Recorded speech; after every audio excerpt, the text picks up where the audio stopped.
যে চাঁদাবাজারা ছিল তারা তো আসেনি, তাহলে এটার হাল তো ধরতে হবে। স্বৈরাচার শেখ হাসিনা সরকারের পতনের পর নতুন বাংলাদেশের স্বপ্ন দেখেছিল সর্বস্তরের মানুষ, যে স্বপ্নে থাকবে খাদ্য নিরাপত্তা, ন্যায্য মূল্যে পণ্য প্রাপ্তির নিশ্চয়তা।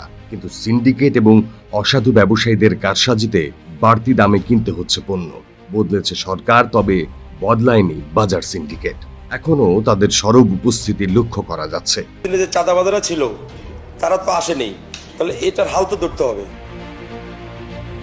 রাজধানীর সবচেয়ে বৃহত্তম পাইকারি আড়ত কারওয়ান বাজারে চলছে চাঁদাবাজি। ঢাকা মহানগর যুবদল উত্তরের সদস্য সচিব সাজ্জাদুল মিরাজের মদদে তেজগাঁও থানা যুবদলের বহিষ্কৃত সদস্য সচিব আব্দুর রহমানের নেতৃত্বে কারওয়ান বাজার কয়েকটি স্পটে ভাগ করে চাঁদা আদায় করা হচ্ছে। যুবদলের বিভিন্ন ইউনিটের নেতারা লাইনম্যান হিসেবে চাঁদা তুলছেন। রাত পোহালেই এই সিন্ডিকেটের পকেটে ঢুকছে অর্ধ কোটি টাকা। চাঁদা দিতে অস্বীকার করলেই ব্যবসা প্রতিষ্ঠান বন্ধ সহ ব্যবসায়ীদের শারীরিকভাবে নির্যাতন করা হচ্ছে বলে অভিযোগ উঠেছে।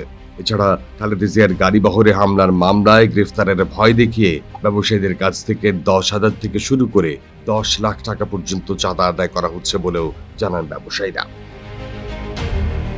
কয়েক ব্যবসায়ী অভিযোগ করেছেন, ফ্যাসিস্ট আওয়ামী লীগ সরকার পতনের পর নেতারা আত্মগোপনে চলে গেলে সরব হয় যুবদলের নেতারা। বর্তমানে তাদের নেতৃত্বেই কারওয়ান বাজারে চাঁদাবাজি চলছে। সেই সঙ্গে চাঁদার পরিমাণও বেড়েছে কয়েক গুণ। প্রকাশ্যে না হলেও তারা নীরবে চাঁদা তুলছে। চাঁদা বন্ধ হলে এবং নির্বিঘ্নে ব্যবসা করতে পারলে পণ্যের দাম কম থাকবে বলে জানান ক্ষুদ্র ব্যবসায়ীরা। তারা বাজারে চাঁদাবাজি বন্ধে আইন শৃঙ্খলা রক্ষাকারী বাহিনীকে নজরদারি বাড়ানোর অনুরোধ করেন। কারওয়ান বাজার ঘুরে ওই স্থানীয় ব্যবসায়ীদের সঙ্গে কথা বলে বেরিয়ে এসেছে চাঁদাবাজির চাঞ্চল্যকর তথ্য। কারণ বাজারে প্রতিদিন অন্তত 5,000 পাইকারের আনাগোনা রয়েছে।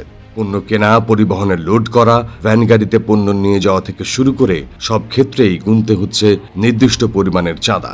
শুধু তাই নয়, পণ্য কিনে ট্রাকে লোড করার জন্য একটি স্থানে সেগুলো রাখার জন্য চাঁদা দিতে হয়। চাঁদাবাজদের দাপটে ব্যবসায়ীরা অস্থির হলেও তাদের কাছে জিম্মি বলে নীরবে চাঁদা দেওয়া ছাড়া আর কোনো উপায় নেই। ফলে ব্যবসায়ীরা ক্ষতিগ্রস্ত হলেও চাঁদাবাজরা তাদের রাজস্ব দিন দিন বড় করেই চলেছে।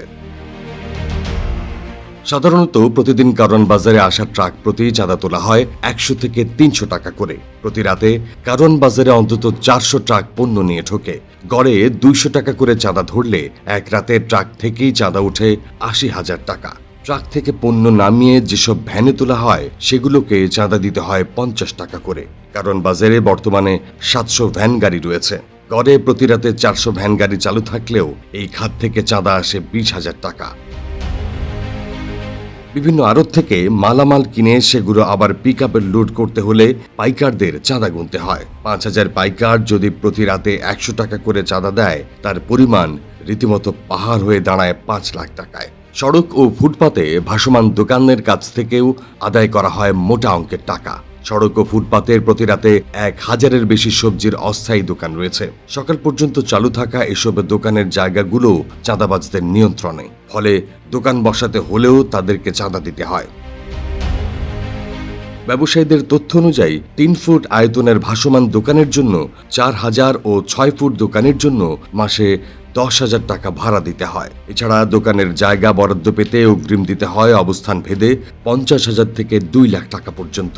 মাসিক ভাড়া ছাড়াও প্রতি রাতে বসার জন্য এসব অস্থায়ী দোকানদারকেও আরও 500 টাকা করে চাঁদা দিতে হয়। দিনের বেলা প্রধান চাঁদাবাজি হয় পার্কিং এর নামে। পার্কিং এর জন্য ঢাকা উত্তর সিটি কর্পোরেশন 10টি স্পট নির্ধারণ করে সেগুলো ইজারা দিয়েছিল। কিন্তু বর্তমানে কোনো ইজারাদার না থাকলেও পার্কিং ফির নামে ইচ্ছে মতো টাকা আদায় করা হচ্ছে। তবে সরকারের কোষাগারে জমা হচ্ছে না কোনো অর্থ।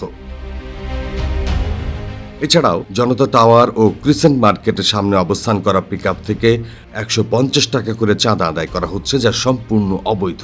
পাশাপাশি বিভিন্ন সরকারি ও বেসরকারি ভবন থেকে পার্কিং এর নামে চাঁদা আদায় করছে এই চক্র। কয়েকটি ভবনে খোঁজ নিয়ে জানা যায়, হোটেল লাভিনজি প্রতি মাসে 25,000 টাকা, ওয়ান ব্যাংক প্রতি মাসে 30,000 টাকা করে পার্কিং এর জন্য দেয়। কারা করছে চাঁদাবাজ নিয়ন্ত্রণ? কারা করছে এই চাঁদাবাজ নিয়ন্ত্রণ? সরকারের পরিবর্তনের পর 5 আগস্ট থেকেই কারওয়ান বাজারের চাঁদাবাজি নিয়ন্ত্রণে নেয় তেজগাঁও থানা যুবদলের সদস্য সচিব আব্দুর রহমান। পরে এ নিয়ে বিভিন্ন গণমাধ্যমে খবর প্রকাশিত হলে তাকে যুবদল থেকে বহিষ্কৃত করা হয়। তবে থেমে থাকেনি তার অপকর্ম। যুবদল মহানগর উত্তরের সদস্য সচিব সাজ্জাদুল মিরাজের মদদে আব্দুর রহমান তার বাহিনী নিয়ে নির্বিঘ্নে চাঁদাবাজি চালিয়ে যাচ্ছে। তার সিন্ডিকেটে রয়েছে ঢাকা মহানগর উত্তর বিএনপির ২৬ নম্বর ওয়ার্ডের সাংগঠনিক সম্পাদক মোহাম্মদ মিলন, ২৬ নম্বর ওয়ার্ড যুবদল নেতা ফারুক ওরফে ভাগিনা ফারুক, ইউসুফ মজুমদার, সাদ্দাম খান, ৯ নম্বর ইউনিট বিএনপি নেতা মোহাম্মদ মুক্তার ও মোহাম্মদ মিলন পাটোয়ারি। ব্যবসায়ীরা জানান, আব্দুর রহমানের সহযোগী ফারুক ওরফে ভাগিনা ফারুক ক্ষুদ্র কাঁচামাল আড়তের চারদিক, রাতে রাস্তার উপর বসানোর আড়ত এবং দিনের বেলা ফুটপাত থেকে চাঁদা তোলেন। প্রতিদিন তার চাঁদা আদায়ের পরিমাণ প্রায় ৫০,০০০ টাকা। যুবদল নেতা সাদ্দাম খান প্রগতি টাওয়ারের পূর্ব পাশ হতে সিএ ভবন মেট্রো স্টেশন পর্যন্ত নিয়ন্ত্রণ করেন। মোহাম্মদ ইউসুফের নিয়ন্ত্রণে পেট্রো বাংলা ভবন, বিটিএমসি ভবন, জাহাঙ্গীর টাওয়ারের পেছনের গলি হতে আম্বর শাহ মসজিদ গলি পর্যন্ত ফুটপাত। এসব এলাকায় রাতের বেলায় সবজি নিয়ে আসা ট্রাক, পিকআপ থেকে নেওয়া হয় ২,০০০ টাকা করে। প্রতি রাতে ট্রাক বা পিকআপ থেকে তার আয় ২ লাখ টাকা। যুবদল নেতা মোহাম্মদ মিলন নিয়ন্ত্রণ করেন আম্বর শাহ মসজিদের সামনে থেকে শুরু করে বাপেক্স ভবন, পানি উন্নয়ন ভবন, পরিবার পরিকল্পনা অধিদপ্তর ও কাব্যকশ সুপার মার্কেটের কাঠপট্টি।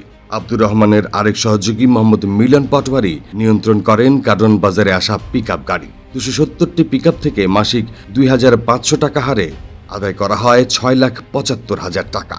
যুবদল নেতা জসিম ওরফে কারেন জসিম কারণ বাজারের দিনের ফুটপাত ও রাতে রাস্তার উপর বসানোর সকল আড়তে অবৈধ বিদ্যুৎ সংযোগ দিয়ে প্রতি বাতি হতে আদায় করেন ভাড়া।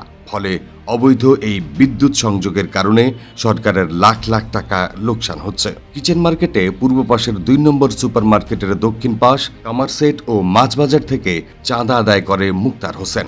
এ ব্যাপারে আব্দুর রহমানের সঙ্গে যোগাযোগ করা হলে তিনি বলেন, আমি ব্যবসা করে খাই, কোনো চাঁদাবাজির সঙ্গে জড়িত নই। আমার বিরুদ্ধে একটি স্বার্থান্বেষী মহল মিথ্যা অপপ্রচার চালাচ্ছে। যুবদল থেকে বহিষ্কারের কারণ জানতে চাইলে তিনি বলেন, একটি টেলিভিশনে আমার বক্তব্য ভুলভাবে উপস্থাপিত হওয়ায় এই ঘটনা ঘটেছে। যুবদল নেতা সাজ্জাদুল মিরাজ সম্পর্কে জানতে চাইলে বলেন, আমি তার অধীনে রাজনীতি করি।